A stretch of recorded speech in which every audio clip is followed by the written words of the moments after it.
मैंने ये लीमू लिए हैं इसका पानी सेव करने के लिए। तो ये लीमू लेके आए हैं हम। पहले इनको खुले बर्तन में डाल के अच्छे तरीके से धो लेना है। फिर ये देखें, फिर इनको ऐसे कटिंग करना है।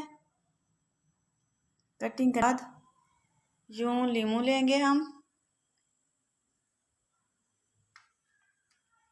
उसको ऐसे निचोड़ेंगे। ऐसे सारे लीमू निचोड़ते जाएंगे।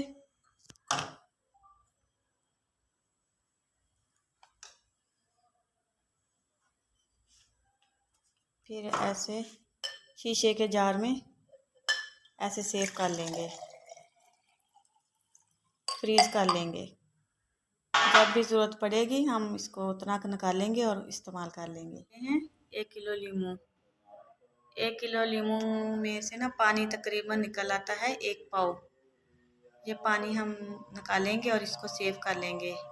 कभी हम मछली बनाते हैं या कहीं और चाहिए हो तो वो फिर हम उसमें इस्तेमाल कर लेते हैं।